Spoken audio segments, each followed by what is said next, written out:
السلام عليكم ورحمة الله وبركاته. الحمد لله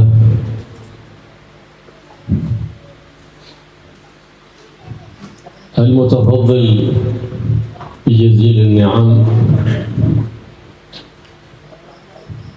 الذي هدانا بحبيبه محمد الواسطة لنا في جلب النعم واندفاع النقم،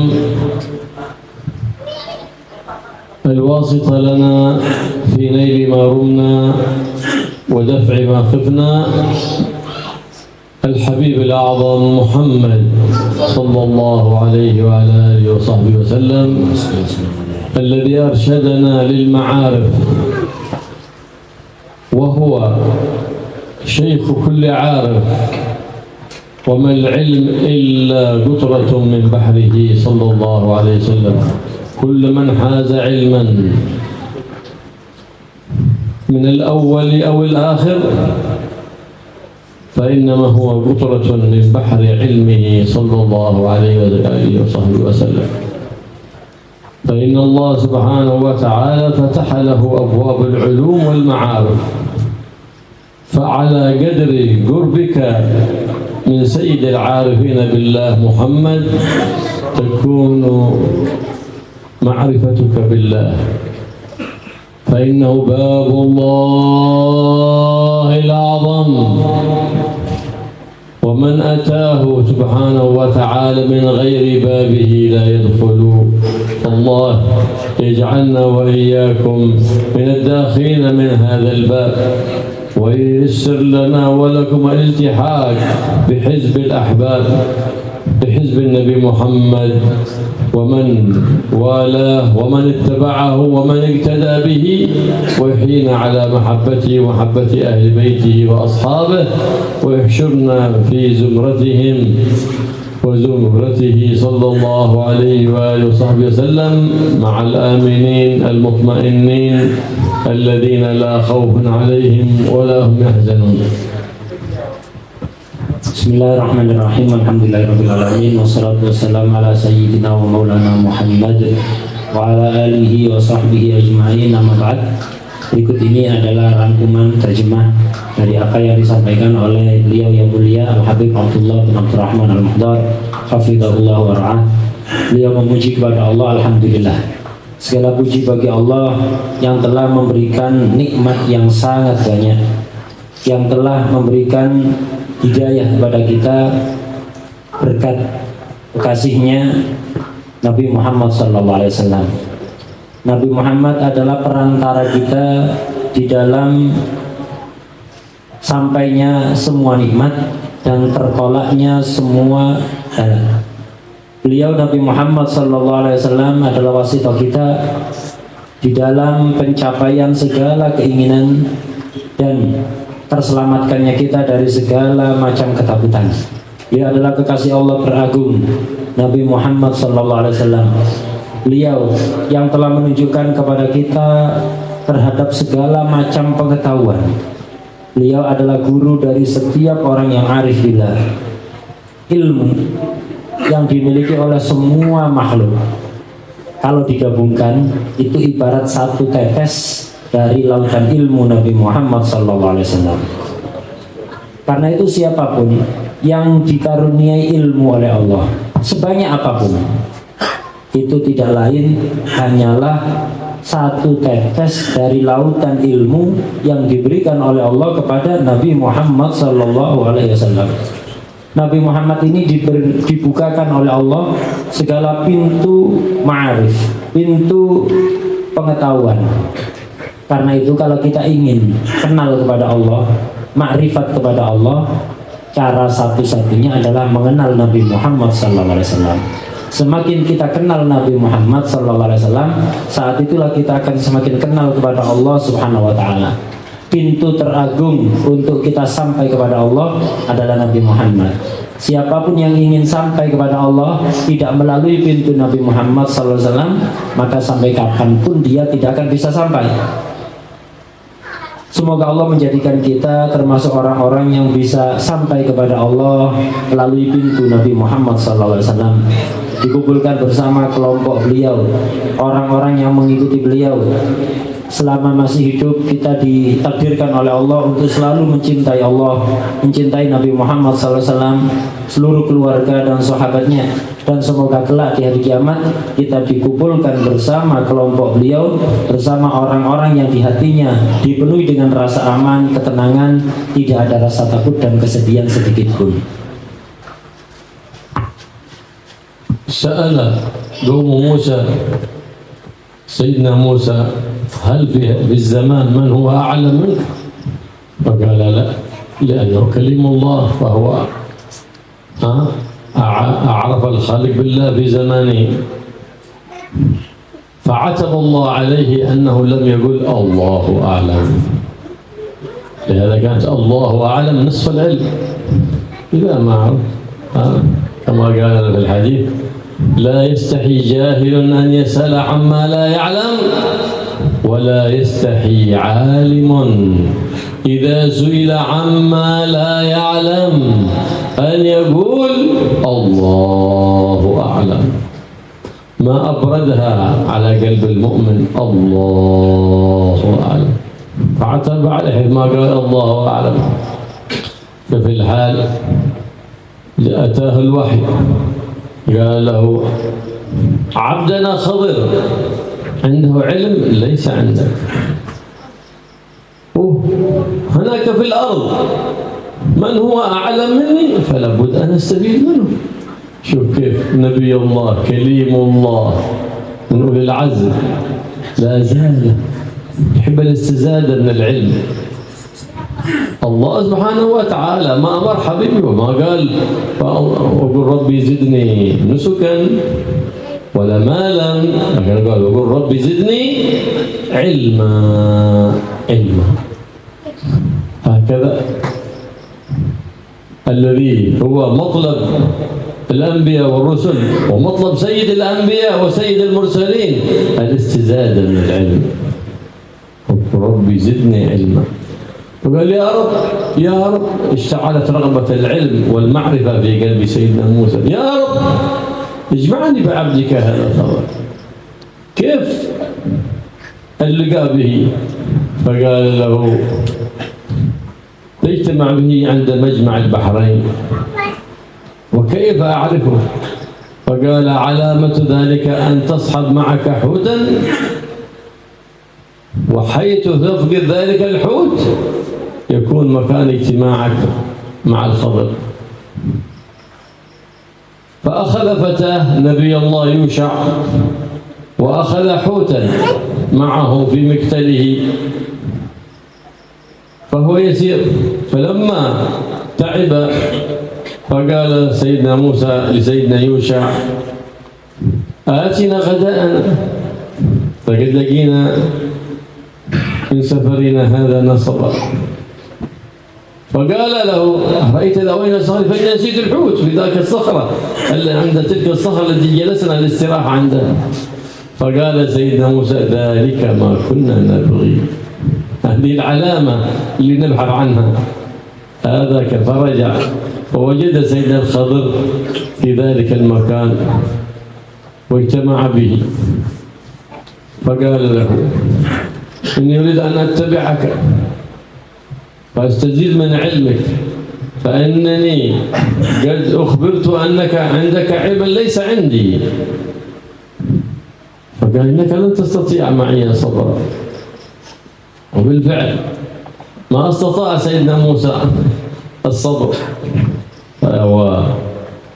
أول ما مشى معه سيدنا الخضر يعمل بالحقيقة وسيدنا موسى بالشريعة، فلقي غلاما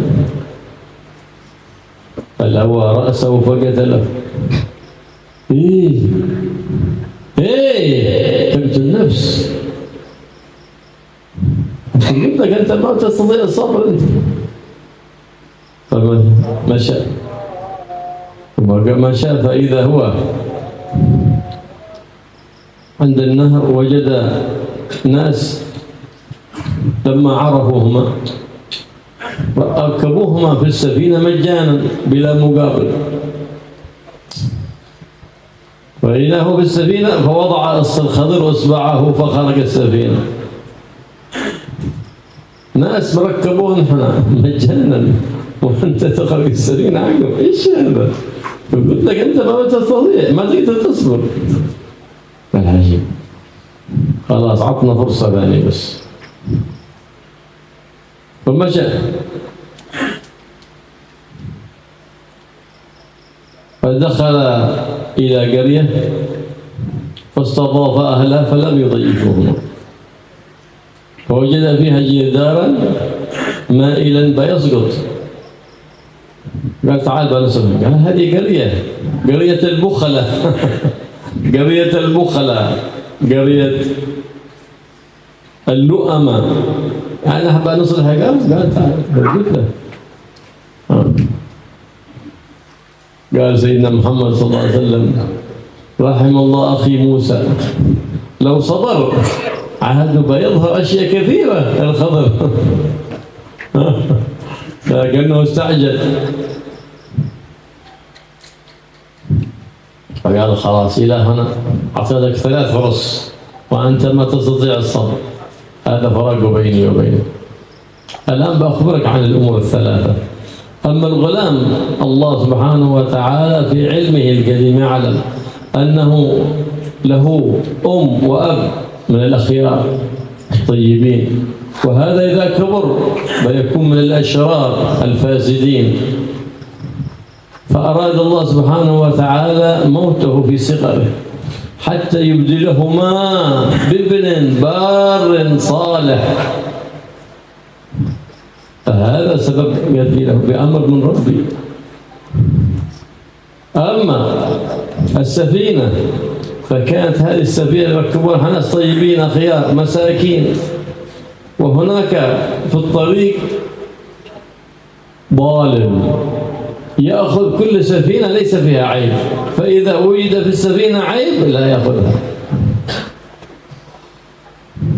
أما الجدار فإنه كان لغلامين يتيمين في المدينة، وهذا الجدار تحته كنز لهما، وكان أبوهما صالحا بصلاح أبيهما. ومن هذا الأب؟ الجد السابع من جهة الأم. حفظ الله للغلامين مالهما وسيرتهما وسريرتهما ببركة جدهما الصالح، جدهما الصالح. فلهذا أصلحته حتى لا يسقط الجدار فيظهر ذلك الكنز فيفوت الأطفال عادهم صغار، لكن إذا عمرنا الجدار فيبقى الجدار قائم حتى يبلغ الغلامان، فحينئذ سيستخرجا كنزهما بعد بلوغهما. هذا الذي ما كنت أنت تستطيع أن تصبر عليه. فكان سيدنا موسى يغار على الشريعة وهو الظاهر، وسيدنا الخضر على الحقيقة وهو الباطن، لأنه ما فعل شيء إلا بأمر من الله سبحانه وتعالى. فلما تنحى إلى جانب البحر فجاء عصفور وأخذ بمنقاره من ذلك الماء، فقال سيدنا الخضر على نبينا وعلى سيدنا موسى وعليه وعلى سائر الأنبياء والمرسلين أفضل الصلاة وأزكى التحية والتسليم. يا موسى ما علمي وعلمك في جنب علم الله إلا كما أخذ هذا الطير بمنقاره، وأي شيء نقص من البحر بمنقار الطير؟ لا شيء. وما علم موسى وعلم الخضر وعلم جميع الأنبياء والمرسلين والملائكة المقربين وعلوم الأولين والآخرين في جنب علم حبيب الله محمد صلى الله عليه وسلم إلا كما أخذ ذلك العصفور بمنقاره من البحر. صلى الله على سيدنا مولانا محمد سيد العالمين سيد العارفين سيد المتقين سيد المحبوبين سيد المقربين عند رب العالمين سبحانه وتعالى صلى الله عليه وعلى آله وصحبه ومن والاه.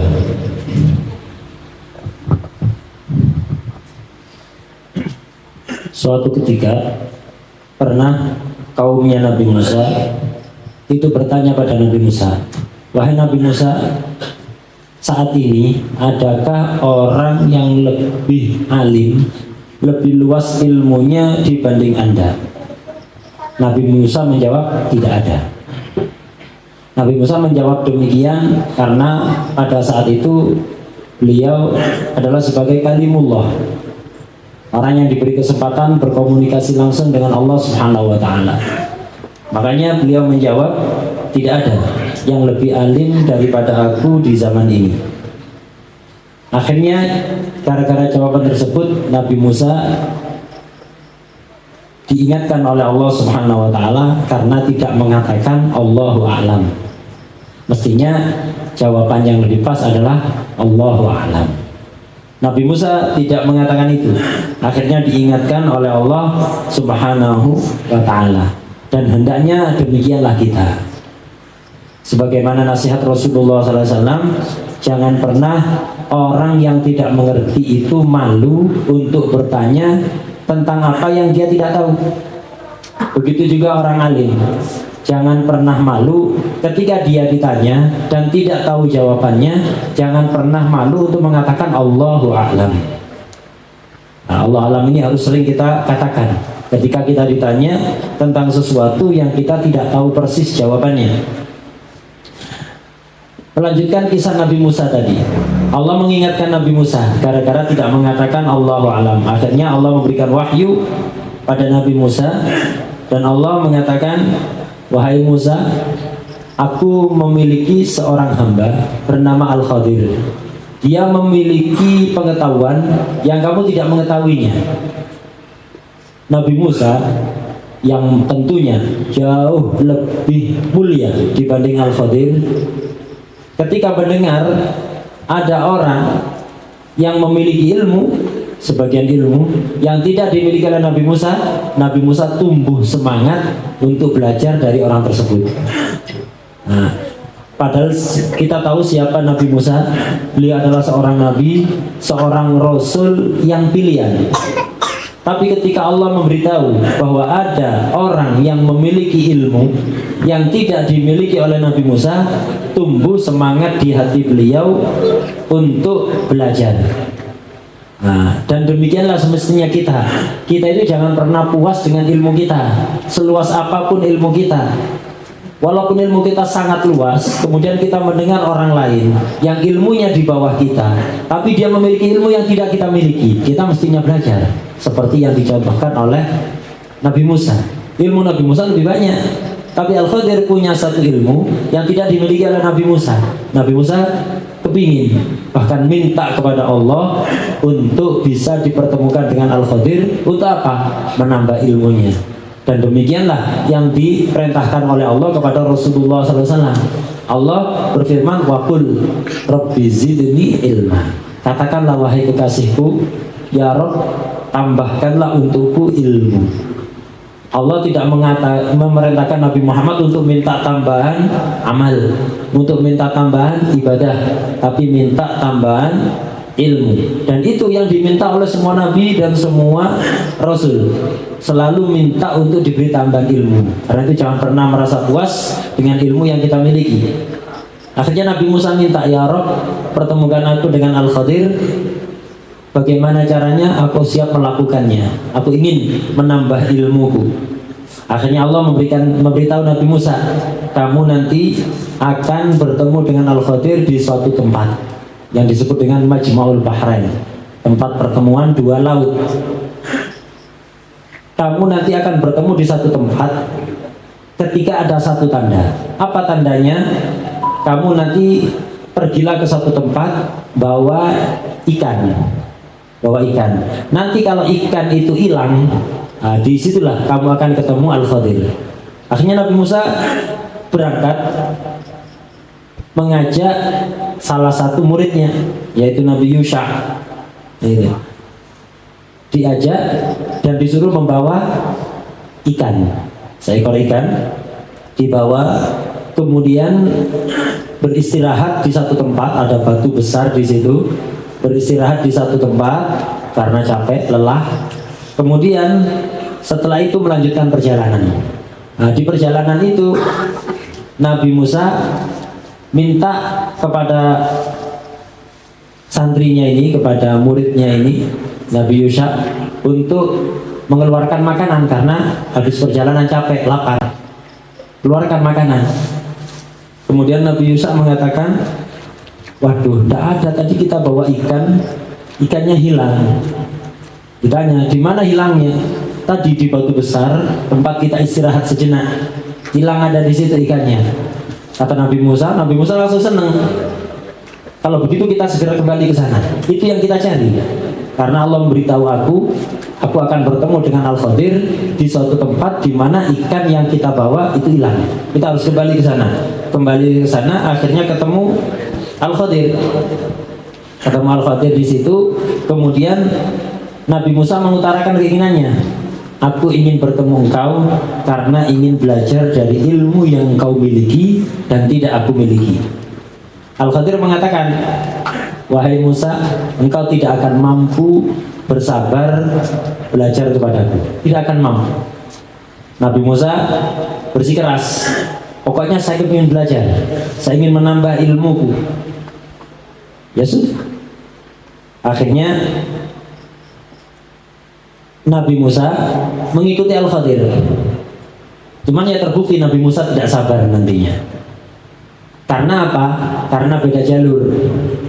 Nabi Musa itu berpegang teguh pada syariah. Sementara Al-Khadir ini mengamalkan hakikah. Nah,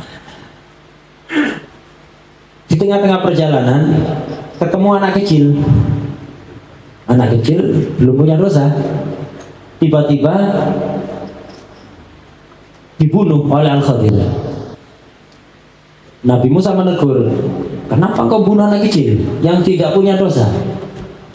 Al-Khadir mengingatkan, sudah saya katakan, kamu tidak akan bersabar untuk belajar kepadaku, tidak akan mampu. Nabi Musa kasih kesempatan lah. Ini, kasih kesempatan. Baik, melanjutkan perjalanan. Ketemu rombongan yang sedang naik kapal laut. Nabi Musa dan Al-Khadir dipersilakan untuk naik kapal tersebut secara gratis. Tiba-tiba Al-Khadir melobangi perahu tadi. Udah dinaikkan kapal secara gratis, habis itu merusak kapal tadi, dilobangi. Nabi Musa kembali menegur, kenapa engkau ini dikasih tumpangan gratis, di atas kapal malah kapalnya kamu rusak?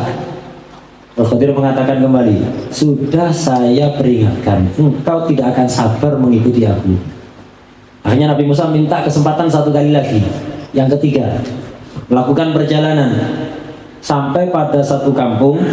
Ini kampung atau kotanya orang-orang bakhil, orang-orang pelit. Itu nyampe di situ minta untuk dijamu. Nah, orang dulu itu terbiasa kalau mampir di suatu daerah tanpa diminta, mereka akan siap menjamu siapapun yang datang. Ini minta gak dikasih. Kotanya orang-orang pelit. Kemudian Al-Khadir melihat ada satu tembok yang hampir roboh, miring, mau roboh. Al-Khadir mengajak Nabi Musa, ayo Musa, kita benarkan tembok ini biar gak roboh. Nabi Musa kembali protes, kenapa kita benarkan, ini kampung orang-orang pelit, ngapain kita repot-repot membenarkan tembok yang ada di sini? Gak perlu. Ya sudah, kamu sudah saya katakan, kamu tidak akan bersabar menemani aku.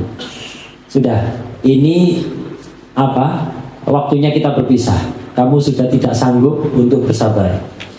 Nah, ketika menceritakan kisah ini, Rasulullah SAW mengatakan, rahimallahu akhi Musa, semoga Allah merahmati saudaraku Nabi Musa.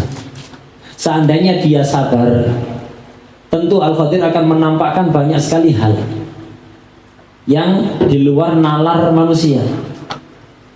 Tapi Nabi Musa tidak bersabar, terburu-buru. Kenapa? Karena Nabi Musa berpegang teguh pada syariah. Makanya beliau tidak sabar. Kemudian setelah Nabi Musa sudah tidak sabar dan Al-Khadir sudah mengatakan ini waktunya kita berpisah, Al-Khadir baru menjelaskan tentang rahasia dibalik apa yang beliau lakukan.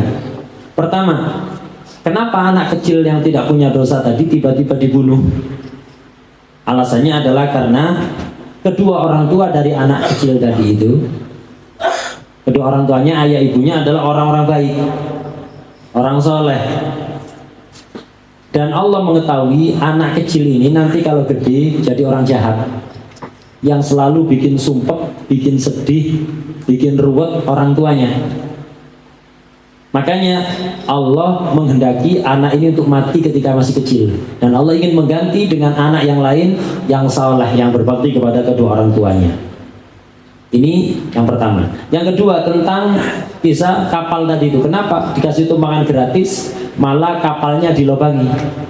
Al-Khadir menjelaskan, Al-Khadir melobangi kapal tadi justru untuk menyelamatkan kapal tersebut. Karena di tengah-tengah perjalanan nanti akan bertemu dengan penguasa yang zalim, semacam bajak laut begitu. Penguasa yang zalim yang dia akan merampas seluruh kapal-kapal yang bagus. Tapi kalau kapal itu ada cacatnya tidak akan diambil. Makanya oleh Al-Khadir dilobangi sedikit biar nggak diambil. Nanti ketika penguasanya pergi tinggal ditempel lagi, daripada diambil keseluruhan mending dirusak sebagian. Nah, ini yang kedua. Yang ketiga, alasannya kenapa tembok tadi dibenarkan padahal penghuninya, penduduk kota tersebut adalah orang-orang yang tidak baik, orang-orang yang pelit. Al-Khadir menjelaskan karena di bawah tembok tadi itu ada harta yang disimpan milik dua anak kecil. Dua anak kecil. Yang mana anak kecil ini memiliki nasab yang baik. Kakeknya yang ketujuh dari jalur ibu itu orang soleh. Nah, di bawah tembok itu ada harta kedua anak ini. Nanti kalau temboknya roboh akan kelihatan hartanya dirampas oleh orang-orang. Akhirnya anak kecil tadi tidak mendapatkan haknya. Nah, karena itu Al-Khadir membenarkan tembok biar tetap tegak, sehingga harta yang di bawah tembok tadi tidak tampak. Biar sampai anak tadi dewasa akan mengetahui harta tersebut. Nah, dari kisah terakhir ini ada sebuah pelajaran yang bisa kita ambil, bagaimana kesolehan orang tua. Walaupun bukan ayah ibu, tapi kakek.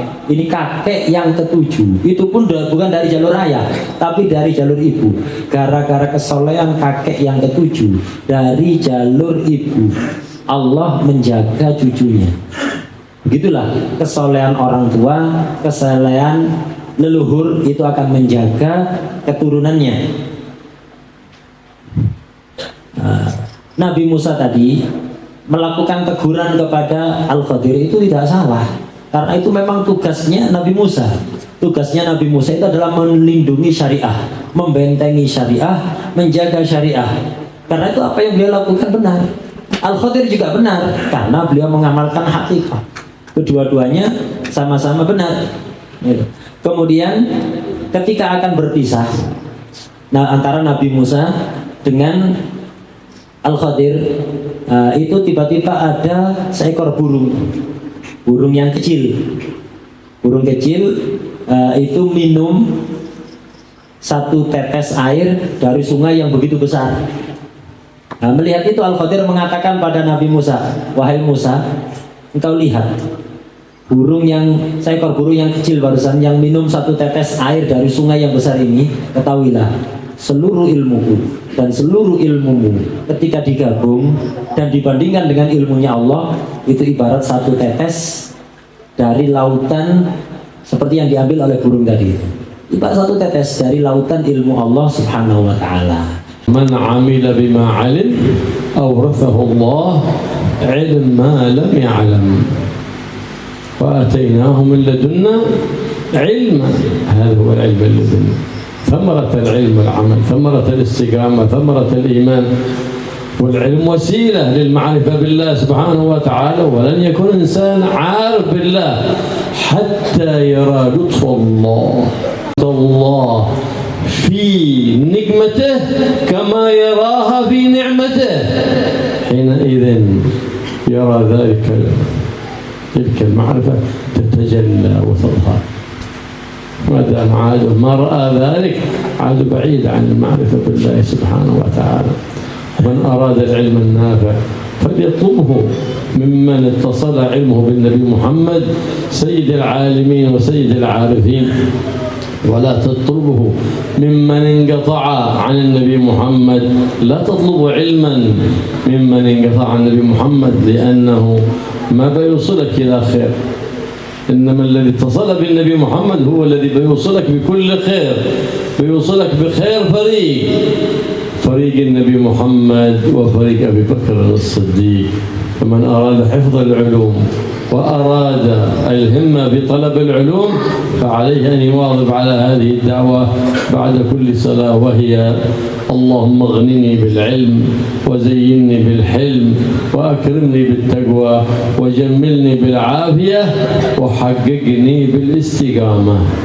الله يملأ قلوبنا علما ويملأ قلوبنا حكمة، ويجعلنا وإياكم من الذين يطلبون العلم ابتغاء مرضات الله ويطلبون رضا مولاهم على سنة حبيب الله ومصطفاه محمد بن عبد الله صلى الله عليه وعلى آله وصحبه وسلم، وييسر لنا الاتصال من يأخذ بيدنا ليوصلنا بخير فريق النبي محمد صلى الله عليه وآله وصحبه وسلم وفريق أبي بكر الصديق، لنكون في الدنيا آمنين مطمئنين، وفي يوم القيامة جوار سيد الآمنين وسيد المطمئنين سيدنا ومولانا محمد الرؤوف الرحيم صلى الله عليه وآله وصحبه وسلم.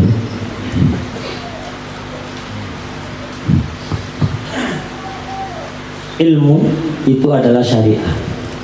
Mengamalkan ilmu adalah thariqah. Jadi ada syariah, thariqah, dan haqiqah. Syariah itu adalah ilmu. Mengamalkan ilmu adalah thariqah. Ilmu tanpa amal sama seperti pohon yang tidak berbuah. Orang seluas apapun pengetahuannya, jika dia tidak mengamalkan ilmu, maka hakikatnya dia bukan orang alim. Orang alim itu bukan hanya sekedar wawasannya luas, tapi juga mengamalkan ilmunya. Ilmu dan amal digabungkan akan menghasilkan buah. Syariah dan thariqah digabungkan akan menghasilkan buah. Buahnya adalah haqiqah. Syariah adalah ilmu, pengamalan ilmu adalah thariqah. Ilmu yang diamalkan akan menghasilkan haqiqah. Rasulullah SAW bersabda dalam salah satu hadis, kurang lebih artinya, siapa yang mengamalkan ilmu yang telah dia ketahui, maka Allah akan mengajari dia pengetahuan-pengetahuan akan sesuatu yang belum dia ketahui. Akan diberi ilmu laduni. Wa atainahu min ladunna ilma. Akan diberi ilmu laduni langsung dari Allah tanpa perantara. Kapan? Ketika kita mau mengamalkan ilmu yang sudah kita pelajari. Ilmu ini bukan tujuan. Ilmu itu hanyalah wasilah, sarana untuk mengantarkan kita pada ma'rifat kepada Allah. Jadi ilmu itu hanyalah sarana untuk sampai kepada ma'rifat kepada Allah. Siapa yang dikatakan orang yang arif billah, yang ma'rifat kepada Allah? Orang yang arif billah itu tandanya dia mampu melihat lutufnya Allah, kelembutan Allah, rahmatnya Allah di balik musibah, sebagaimana dia melihat rahmat Allah di balik anugerah. Kebanyakan orang melihat rahmat Allah hanya ketika diberi anugerah, diberi kenikmatan, tapi ketika diberi musibah dia tidak melihat rahmat Allah di situ. Ini orang seperti ini masih jauh dari ma'rifat. Orang yang ma'rifat kepada Allah adalah orang yang mampu melihat rahmat Allah di balik musibah sebagaimana mampu melihat rahmat Allah di balik nikmat. Tidak ada bedanya. Semuanya bagi dia adalah rahmat Allah. Semua bagi dia adalah lutufnya Allah Subhanahu wa ta'ala. Ilmu yang harus kita cari itu bukan sembarang ilmu, tapi ilmu yang manfaat. Bagaimana cara kita mendapatkan ilmu manfaat? Harus berguru kepada orang yang memiliki sanad bersambung kepada Rasulullah SAW. Artinya dia ilmunya didapatkan dari guru, gurunya dari guru, gurunya dari guru, terus bersambung sampai Rasulullah SAW. Jangan belajar kepada orang yang wawasannya luas tapi hasil belajar sendiri, tidak akan menyampaikan Anda kepada kebaikan sama sekali. Seluas apapun ilmunya, hasil belajar sendiri, ini putus dari Rasulullah SAW. Dia hanya akan memberikan wawasan kepada Anda tapi tidak bisa mengantarkan Anda kepada kebaikan sama sekali. Kemudian beliau memberikan ijazah bagi siapapun yang ingin mendalami ilmu agama, biar punya semangat, biar dimudahkan untuk hafal, tidak mudah lupa. Sering-seringlah membaca doa Allahumma aghnini bil ilmi wa zayyinni bil hilmi wa akrimni bit taqwa wa jamilni bil afiyah wa haqqibni bil istiqamah. Saya ulang satu kali lagi. Sering-seringlah baca doa ini biar dimudahkan mempelajari ilmu, tidak gampang lupa, dan selalu diberi semangat yang tinggi dalam mencari ilmu. Bukan hanya untuk santri semua ini, karena kita semuanya diperintahkan untuk selalu menambah ilmu. Allahumma aghnini bil ilmi wa zayyinni bil hilmi wa akrimni bit taqwa wa jamilni bil afiyah wa haqqibni bil istiqamah. Nah, ini yang diijazahkan oleh beliau agar kita selalu punya semangat dalam mencari ilmu dan dimudahkan untuk hafal. Kemudian beliau berdoa semoga Allah memenuhi hati kita dengan ilmu, dengan hikmah, dan selalu dijadikan orang-orang yang selalu mencari ilmu karena mencari ridho Allah Subhanahu wa ta'ala, dan dijadikan orang-orang yang selalu menghidupkan sunnah-sunnah Rasulullah Sallallahu Alaihi Wasallam. Dan semoga Allah memudahkan kita untuk tersambung kepada Rasulullah Sallallahu Alaihi Wasallam, untuk sampai kepada Allah, dan dipertemukan dengan orang-orang yang selalu menuntun kita agar kita mudah untuk bergabung dengan kelompok terbaik, yaitu kelompoknya Nabi Muhammad SAW dan kelompoknya Sayyidina Abu Bakar As-Siddiq radhiyallahu anhu, agar supaya kita selama hidup di dunia selalu merasa aman dan tenang, dan nanti di hari kiamat dikumpulkan bersama Rasulullah sallallahu alaihi wasallam. Allah yazurna wa iyyakum bil nafi'ah wa quluban khashi'ah wa arzaqan wasi'ah mu'ina ala ta'atillah wa ta'ati habibillah Mustafa Muhammad sallallahu alaihi wa ala alihi wa sahbihi wa sallam, wa yuwaffiqna wa iyyakum lil istiqamah ala ta'atillah wa yahfazna wa iyyakum min wujubatin nadama يوم القيامة, ويغنينا بالعلم ويزينا بالحلم ويكرمنا بالتقوى ويجملنا بالعافية ويحققنا بالاستقامة بجاه النبي محمد الذي جاءنا بمنهج السلامة, يسلمنا وإياكم والمسلمين ويلطف بنا والمسلمين ويرحمنا وإياكم والمسلمين ويفرج على المسلمين ويقضي دين المدينين ويغفر للأحياء وللميتين بجاه النبي محمد الرؤوف الرحيم صلى الله عليه وآله وصحبه وسلم, والحمد لله رب العالمين بسر الفاتحة.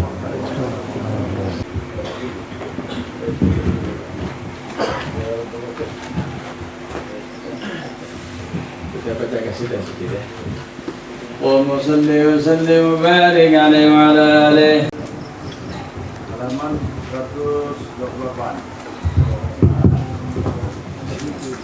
Ya Rabbana ya Rabbana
insyaallah. Kemudian kementerian kepada Habib untuk selalu mendoakan kami di sini dan anak-anak nanti akan belajar di sini. Karena memang niat daripada pondok ini untuk menghubungkan pondok ini dengan pondok Dalwa. Niat beliau memang mudir beliau Tunku Irwan itu Irwan memang niat beliau menyambungkan pondok ini dengan Dalwa. Alhamdulillah kedatangan Habib juga bersambung niat beliau. Kenalkan kami selalu di sini.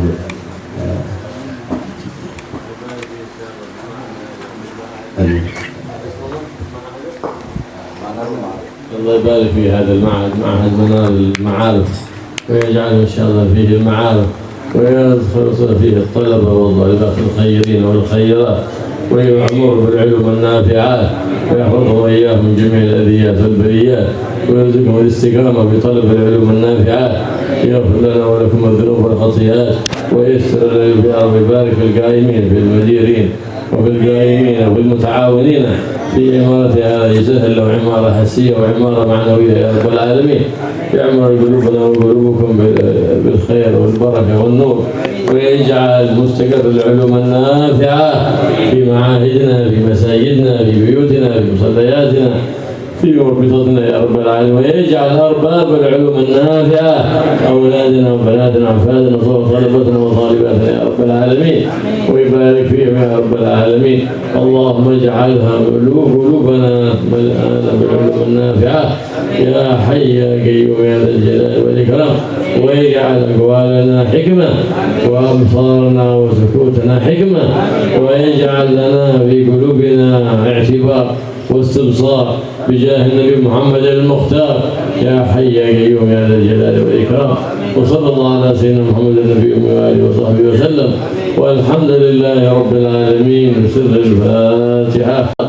يا حي يا قيوم يا ذا الجلال بجاه النبي محمد صلى الله عليه وسلم، احفظنا واحفظهم يا رب في الحط وفي الحال الإجابات ولهم الحاجات ولهم كل الأمنيات بجاه حبيبك محمد سيد السادات صلى الله عليه وآله وسلم، والحمد لله رب العالمين. بسر الفاتحة.